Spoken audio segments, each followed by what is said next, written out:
Hello everybody and welcome back to the F1 2021 Co-op Career Mode with me, Dan, and my co-commentator, Nick, and the graphics, as always, provided by Matt Amos and Lom1138.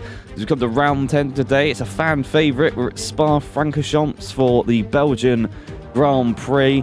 As we saw in the last race, the new Ferrari duo got off to a fantastic start to their new careers with the team, and they will be hoping to build upon that foundation with a good result in this Grand Prix. It should be noted at this point that in terms of performance across the season, Ferrari in a close net fight with Alpine, and will be trying to do their best to finish ahead of them at every opportunity they can.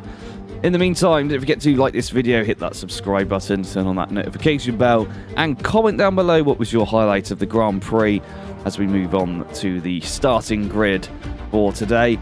And I think you know what's going to happen. Oh, we've got George Russell on the front row, followed by Sergio Perez, finally breaking the trend of the Red Bull Mercedes front row.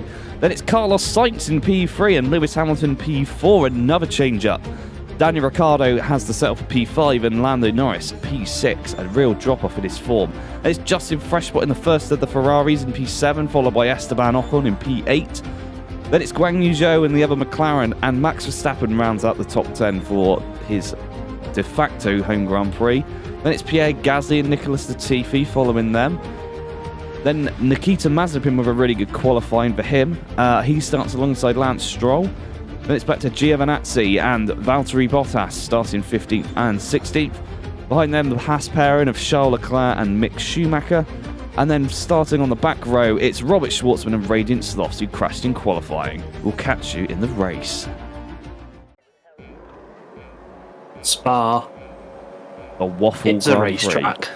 Sergio Perez on the front row. Incredible qualifying for him. Lando Norris finally getting his comeuppance. All over the place at the start. Justin there's Freshbot pieces everywhere. The front wing has come off. There's been contact between Justin Freshbot and the Alpine. We've got a virtual safety car. Radiant Slothz has cut the corner. They're still racing under the virtual safety car here, it looks like. Justin Freshbot doesn't want to lose any time to Esteban Ocon. He gets massively out of shape, almost rear ends him at the top of the hill. This is the start for Justin Freshbot. I think he may have lost the place was it? to Ocon. Let's come into the corner. There is a wheel, but oh my, Esteban Ocon gives him no quarter. And then there's some... You can see Justin Freshbot didn't want to stop racing him. This is Radiant Slothz. Let's see what happened at the back of the grid. Robert Schwartzman in front of him rear ends a Haas and loses his front wing, and Radiant Slothz tries to send it, gets up to P14. Here we go. We're about to get racing once again. Radiant Slothz up 6 places. Probably the best start he's ever had, although he's still outside of the points. And there's... Oh my god, there was contact in the foreground. That was Max Verstappen rear-ending Justin Freshbot. As we come down the hill once again, Ferrari not having a great Belgian Grand Prix so far. No, that's Antonio Giovinazzi up the inside of the Pouon. That is a brave move there for both drivers. He's going very slow up ahead of this battle. Radiant Slothz takes avoiding action. He's hit the back of Nikita Mazepin. The incident being caused by Max Verstappen's incredibly slow Williams as he nurses that front wing back to the pits. And now Radiant Slothz has become another victim of the contact between his teammate and Verstappen. Queue here. Box. Radiant Slothz told to retire the car. It's madness. The track extends. He gets around the outside of everybody. They're all in the way. And what would have been a really good first lap up to P11 from last. He's now coming into the pits with a missing end plate. And that could be the end of his race already. We got Verstappen in behind him. I'm sure that Robert Schwartzman will follow shortly. But he is so far back at this point. It's hard to say when he will be in the pit lane. Radiant Slothz goes onto the mediums, the new front wing. He'll try and make it to the end of the race and recover what he can, but going to play the long game. No one is hopeful. This was the onboard of the unfortunate incident. We're going to see Giovinazzi up the inside there. He hits the Ferrari. Radiant Slothz tries to find a way past this train, and at that point, Nikita Mazepin, would you believe it, on the brakes, gets in his way. Nikita Mazepin had to brake because of the cars in front of him, and Radiant Softs did not react. Nikita Mazepin is a full... Yellow flags waving. He's slightly missed the corner. Justin Freshbot with a massive corner cut. The stewards will call him up to their office after the race. There might be a race ban in it for him for missing the corner that much. Radiant Slothz, with three laps after the incident, he's been chased down by Verstappen and caught, which just goes to show how bad that Ferrari is, and he's massively locked up. Completely the wrong setup on the car. And front wing damage as well by the looks of things, which is incredible because that's supposed to be a new front wing. This was the moment. Both Ferraris struggling into that corner. Massive corner cut there. He did not gain an advantage. There's no point giving Radiant Softs a penalty, as he is already last. Justin Freshbot whips it into the pit lane, almost hits the wall on the inside. Here comes that boy. He will park it in his pit box. No damage to the front of his car so far, which is good to see. We've got nobody else very in bouncy at the pit moment. Entry there. They should fresh set of boots on the car. Probably need to resurface that. And he's going to come out. He's dropping down the field somewhat, but he's staying ahead of Haas. No, wait. They just gained 27 seconds on him. Yeah, he's ahead of Bottas. And he's going to go for the overtake on Lance Stroll. He will have got DRS from the activation point, and there it comes. There's Reaching Mazepin. speeds of 16 miles an hour here. He goes to the outside. Lance Stroll protesting. All over the place. Unbelievable from the Aston Martin. He's still there. Aston Martin having a field day today of hocking it round it. Cannot get ahead. Lance Stroll is Stroll all over the track. He gives up the position to avoid contact. He's shown him up. Lance Stroll, for once the twerk has worked. He's done his little dance. He's sacrificed a few innocent animals, and he's retaken P13 just as he wanted. Right behind him, though, coming into this next corner. That was a late defensive move from Lance Stroll there, shooting across to the left-hand side of the circuit. Justin Freshbot bewildered that the stewards are not picking up on this. Shocking racing from Lance Stroll. In fact, to call it racing would not be doing the other drivers justice. Very close to the wall there from Justin Freshbot, but somehow got a good exit. He's going up the inside. He's made the move. Someone's going very slowly. Going slow. Close. A massive collision there for Justin Freshbot. That could have been really bad for him. The inside of the Aston Martin, unsighted around the corner as Williams just stops. Incredible that Justin Freshbot has not been sent into the stratosphere. This was Mazepin, and he's picked up a puncture at one of the worst points you would want to pick up a puncture and be going slowly. Nearly got rear-ended by Stroll, and now the other Aston Martin of Giovinazzi is under attack, and Justin Freshbot quite clearly much closer. And those... oh my god, a massive protest from Giovinazzi. That can't be allowed in Formula 1. Justin Freshbot luckily gets through with his life. If you ask me, Nick, the stewards need to have a word with the drivers in the driver briefing, because this is ridiculous. The amount of moves they're having. They're weaving all over the track. It's just dangerous driving, quite frankly. As we see Radiant Slothz talking of dangerous driving, he's binned it in the barriers. The wall. There's his friend Nikita Mazepin. And we've got a safety car. Haven't seen one of those for some time. Out on the stewards track. At a safety car, they're going to forcefully remove Radiant Softs from the car for this kind of driving here.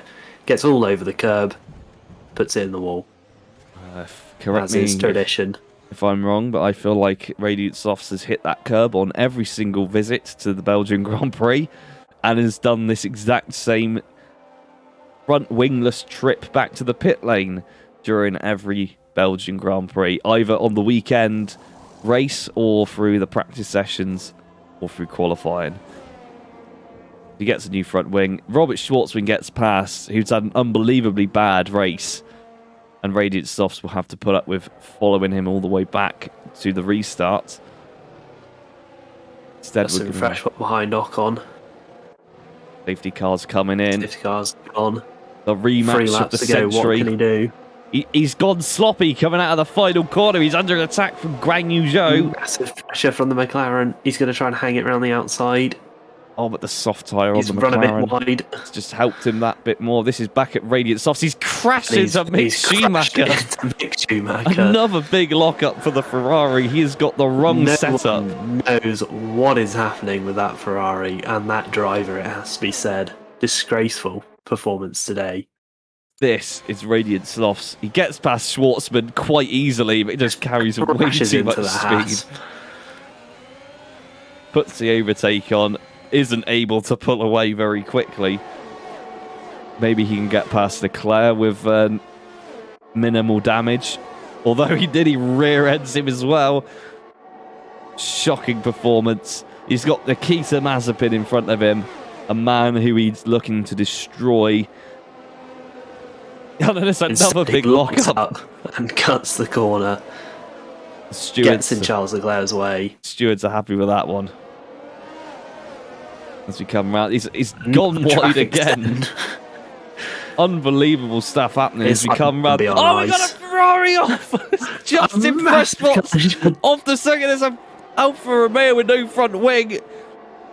Radiant Slothz trying to get past Nikita Mazepin right now. The Mazepin cuts him up. And then he locks up going into the final 2 corners. At the bus stop, gets rear-ended by Charles Leclerc, who's up to 13th. This was Justin Freshwatt in the other Ferrari. And he's just gone. He just loses the rear. The rear's gone, so how did he end up? Spins it back around. He's dangerously driving onto the city. He's killed Max Verstappen. Unbelievable, he's been hit by another car. That was not Justin Freshwatt's fault. He was rejoining the track safely. This is Radiant Sloth's perspective. There's Verstappen. Bottas has died and turned into a ghost, allowing the Aston Martin through, although there may have been contact initially. And there's Verstappen crowding Radiant Sloth's out onto the grass. He then locks up and nearly T-bones him into the bus stop.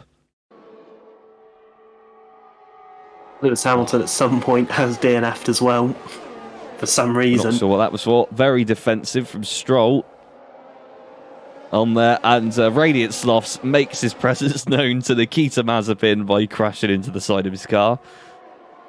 And out of nowhere, George Russell, who took damage earlier on in the race, is currently just behind this battle. As we come in now. Nikita Mazepin all over the place. As we come down now, only a few corners left. Nikita Mazepin will do his best to defend from George Russell, but he's going to go out the inside of Radiant Slothz. Oh, he just kept it ahead of the Williams. Coming round, it's just a flat to finish now, other than the chicane at the bus stop. But he has got plenty of space behind him, so he doesn't have to worry too much. Not the photo finish we were expecting, but there is a big mistake from Radiant Slothz. He's have to cut the corner. He's hit George Russell just to keep the position. He's crossed the line. And they've all disappeared! Slothz the only driver to survive the snap. The infinity. He is inevitable, and Radiant Slothz, the only driver left, has become de facto driver of the day. Maybe he's going to win the race. And looks as though, thankfully, the Alpine team, the first time we've seen them win a race, have survived. Oh, they're all back. The Avengers have done it. He brought everyone back. Or did they? Did they just bring back the podium finishers and the Alpine pit crew? Who knows? It's hard to say. We'll have to find out who's actually on the podium. Will there even be another Grand Prix after this? It's unlikely. None of the usual suspects are there. Daniel Ricciardo, he's gone on the podium a few times in the past. He is up there. Carlos Sainz up there as well. But no sign of George Russell, Lando Norris, Lewis Hamilton also missing in action. We may have to postpone the next race for a few years. Someone call the Avengers, please. And there we have it. That is all for the Belgian Grand Prix with our surprise winner, Sergio Perez, Daniel Ricciardo and Carlos Sainz also making up the podium. It's good to see a bit of a change up on those podium steps. Lando Norris had a set up for P4. He was followed by Esteban Ocon, Guan Yu Zhou, Pierre Gasly, Nicolas Latifi, Antonio Giovinazzi and Lance Stroll picking up some good points for Aston Martin, with Radiant Sloths just missing out on the points. Over in the Drivers' Championship, Lando Norris's lead has not even been scratched. George Russell, of course, did not pick up any points, so he remains exactly as he was, and Charles Leclerc still hangs on to third place despite being in the Haas, with Daniel Ricciardo and Carlos Sainz just behind him. Then it's back to Lewis Hamilton, and then Sergio Perez after that miraculous win pushes him right up the order. Then it's Yuki Tsunoda in the retired Ferrari. Esteban Ocon and Guan Yu Zhou make out the top 10. Over in the Constructors, it's a Red Bull running away with the lead again, and Mercedes have leapfrogged Ferrari by just 1 point, with McLaren breathing down their necks. Then it's back to Alpine, who distance themselves even further from 6th place AlphaTauri. Then it's back to Aston Martin, Williams, Haas and Alfa Romeo. We'll catch you in the next one.